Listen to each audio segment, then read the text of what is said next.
Hello! Wait 1 minute, I've got to make a phone call. Hello! It's the Real Rejects, everyone! It's lovely to make your acquaintance. It's Movies TV Mad here. You must have heard of me. You know, is this thing on? No? You're checking my YouTube channel. Fair enough. Well, you don't have to laugh at my views. Hey, excuse me, mate. Do you have a girlfriend or wife? Best not let us see my videos. I don't think my views is what's going to get her interested in me. You know what I mean? Anyway, where are you from, Real Rejects? Oh, LA. Well, that explains a lot, doesn't it? Welcome back to Movies TV Mad. I am Mick, your host with the most. Just ask your girlfriends and your wives. You can follow me on X, Twitter at Movies TV Mad, and on Instagram and on Threads at Movies TV Mad X. On TikTok, Mad Mickey's World, and on Snapchat, BMouth60 Mick, your host with the most. A very warm welcome to Tuesday's edition of the DCU Daily. Yes, the Real Rejects have decided to attack DC and Superman fans, and I think it's time to listen to what they've got to say and expose their mentality. Let's go. We've been through, our generation, let's stick with millennials because that's the only thing I've ever been, so I don't have any other context for other generations, but we've been through so many financial crises. We've been through a pandemic, and in our case, LA has been through strikes and fires, and we just haven't really had a good time in a long time. And it's easy to make that turn you cynical. It's easy to start to believe nothing's ever going to get better. It's easy to start to want to just become the keyboard cowboy and rally and lash out, but it's not a way to live, and it's not going to serve you, and you will regret the rest of your life if you look back at 10 years of being a little bit. So I think more than ever we need a character that is like, I deal with this, but I know they can be this, and I also have this supporting me, and I have all of these beliefs, and I'm not even amongst them, but I want to be as good as them, and I believe, and to have a character that makes us want to be better, and that does uplift us, and he's doing it out of complete selflessness, that he gets nothing out of saving us. I think more than ever we need aspirational figures that aren't walking amongst us, but they're not malevolent gods. They want to be walking amongst us. We need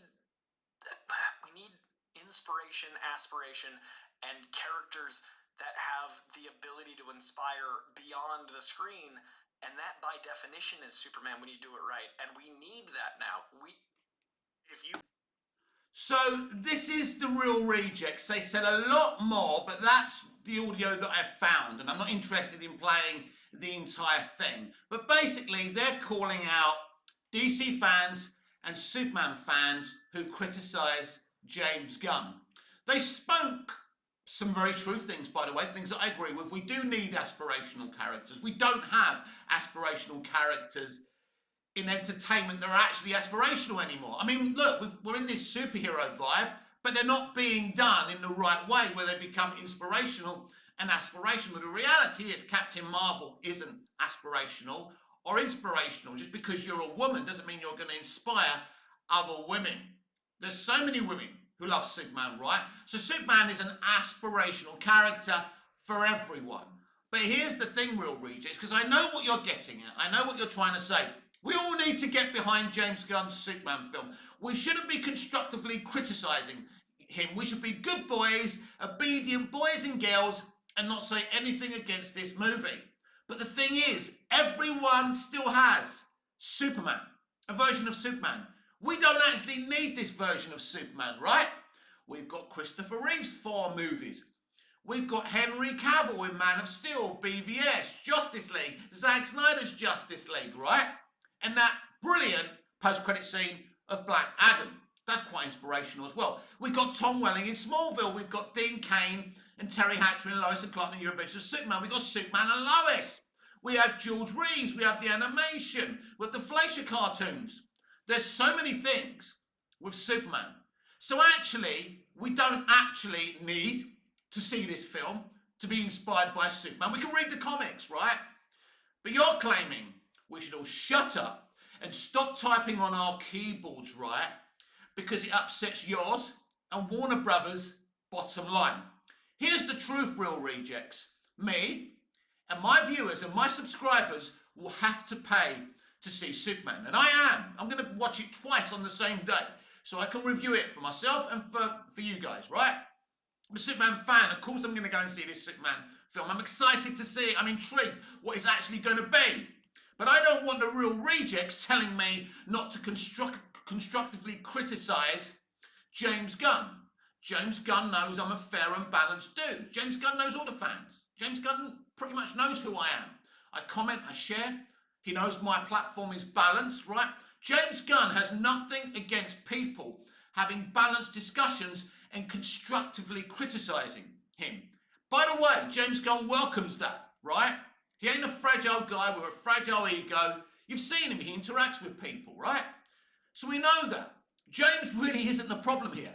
And I will compliment him, as I have done plenty of times on this channel, but I will constructively criticise him. For that flying TV spot, I didn't like it. So I constructively said that I didn't like it. I haven't explained it to you here and on X Twitter why I don't like that flying sequence, because his arms are down by his side. It makes his face look like it's been over kind of VFX'd and CGI'd. James claims that's not the case. I'll take James's word for it. It doesn't look good. So I'm allowed to get on my keyboard and talk about that. That's the beauty of social media. I agree, some people take it too far, calling James some unkind things, which is wrong, which is absolutely wrong. But some people just can't control themselves and shouldn't really be on social media, and I get that. But it's not for you, real rejects, or Brandon Davis, to criticise every single person who constructively criticises Marvel, or Disney, or the BBC, or Max, or Warner Brothers, or whatever. At the end of the day, we have every right to say, we're concerned. Where's the trailer? Why are they hiding this movie? Why haven't we heard Perry White speak yet? We haven't even seen Perry White in a bloody teaser. Isn't that problematic that they've cast a black Perry White? We haven't seen him or heard him speak, right? No one said we don't want a black Perry White. We had a brilliant black Perry White in Man of Steel. And this guy's going to be brilliant casting. The casting for James Gunn's Superman is very, very good. I'm happy with the casting. I don't have any issues, mainly with the casting. Nicholas Hoult, I'm not sure if he can play a villain. He's a really good actor, so he probably can, but it'd be interesting. It's an interesting role for Nick. I think Nick's an amazing actor, and I support his casting, and I hope he's a great Lex Luthor, because every Lex we've had has been absolutely outstanding. Yes, including Jesse Eisenberg, who was also outstanding and did his own thing with Lex Luthor. But what the real rejects are trying to, as I say, I like that they're talking about, an inspirational character, but that's the thing. We already have him in so many different guises. We don't need, did we really need another one, right? Of course, I always embrace a new kind of adaptation of Superman, my favourite character, or any iconic character, as long as the motivations behind adapting him, or any iconic character, are there for the right reasons, right? But the real shills, or the real rejects, right, don't want us criticising at all. They're probably very angry with the Snyderverse stands for going against WB and James Gunn. But they were done dirty. You understand that. You understand why those people are angry. They're the paying customer, the real rejects. You don't pay to go to movies. I bet you were at CinemaCon last year when they put the Flash movie on for free. I bet you'll get to see Superman without paying a penny. I can't drive. I have to pay 40 euros in a cab to go to the local cinema, which is about what? A 20-minute drive, right? Then I have to pay what? Another 10, 12, maybe 15 euros for a ticket. No one is going to pay for me. No one is going to, James Gunn ain't going to knock on my door, real rejects, and say, hey, you get 100 views a day, why don't you come and see the movie for free? I'll fly you in my private jet in America. That's not going to happen. So me and the fans, the paying customers, have every right to constructively have our say. Well, we don't like an element of what they're planning for the DCU, or about James Gunn's Superman, as long as it's constructive and it doesn't cross a line. I'm not about crossing lines. I'm not about toxicity. You know that. I don't hate any creative. We had this conversation yesterday when I spoke about Doctor Who. I don't hate Russell T Davies. I don't hate Stephen Moffat. I don't hate Mark Gatiss. Mark Gatiss blocked me years ago on Twitter, and I didn't even say anything bad to him. I just sent him a few auditions to play Doctor Who. It was a bit silly, but I was a bit naive and over-eager and over-obsessive with Doctor Who. And I shouldn't have done that, but he blocked me. Or maybe I said something about one of his episodes. I can't remember. But I'm always fair. You know me. You see what I post on X-Twitter. But anyway, he blocked me. He blocked me, but I still love him. I won't hate talk Mark. I think Mark Gatiss is a great multi-talented writer and actor. But that's the thing. I don't hate anyone in the entertainment industry. I don't hate them. But I can criticise them. I can be disappointed by them. And as long as I'm constructive, right, I have every right to constructively criticise James Gunn, his plans for the DCU, and this Superman movie. It doesn't mean disagreement with someone, doesn't mean hatred, doesn't mean a call to arms. So sitting there, Real Rejects, and doing that video and calling people on their keyboards little batches, right, and you'll regret it in later life. Why will we regret it? Because we stood up to be counted, that we fought to release the Snyder Cut, because we know why the studio is making this movie. Because, make no mistake, this movie isn't really a creative vision by James Gunn. It's a movie made by a committee.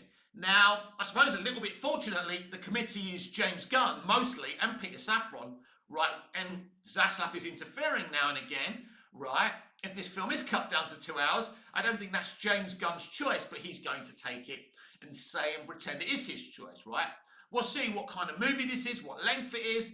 We'll see on July the 11th. I've sat here and I've been very balanced. I've sat on the fence. It's been very painful. I've even said that I think this movie isn't going to be bad. Will it be brilliant? Will it be Superman 78? Will I enjoy it as much as Superman 78, Man of Steel and Smallville? I don't know. But I don't think it's going to be bad because I've never seen a bad James Gunn comic book movie. I love Peacemaker. I personally love Peacemaker, right? It's fine. I'm allowed to like something that maybe you guys don't, right? That's not a call to arms either. I've liked and loved James Gunn's stuff. So I've never seen him do anything that I don't like. So I expect to solidly, mildly enjoy it at the very least.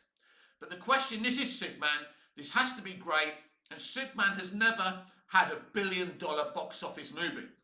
Neither has James Gunn, and neither has Zack Snyder, by the way. But this is so important for Warner Brothers, and so important for cinemas, movie theatres in general.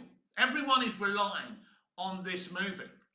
But what I'm saying to Real Rejects and Brandon Davis, right, is we are the customer. You are pundits. You have your 40K or whatever amount of subscribers and followers. You're very famous, you're very well known, and I'm just a little dude who gets 100 views a day. I get it, and it's fine.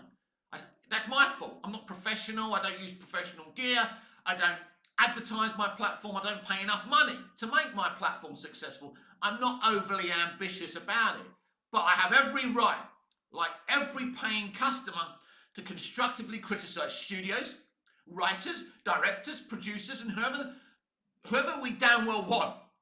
Because we pay. Now, that doesn't give us the right to be toxic or be bullies, right? Or take it too far. And if you take it too far, please listen to me. Don't do that, because you're giving them the victim status that they want. So always listen to me. Be constructive, be fair, and be a little bit light-hearted with your criticism as well. You see me with the laughing emojis. It's the best way to be. And plus, people leave you alone. You don't have to get in these debates and arguments. Nobody bothers me because I'm not toxic. And they know.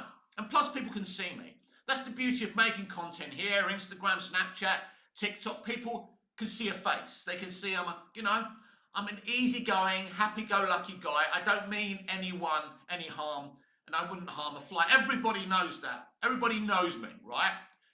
So, but I pay for the right to constructively criticise James, and I will. And I believe I've been balanced. So although I agree with the Real Rejects that we do need aspirational heroes, we do need Superman, we also need to allow people to have their say without calling them keyboard warriors. You can't all have it your own way.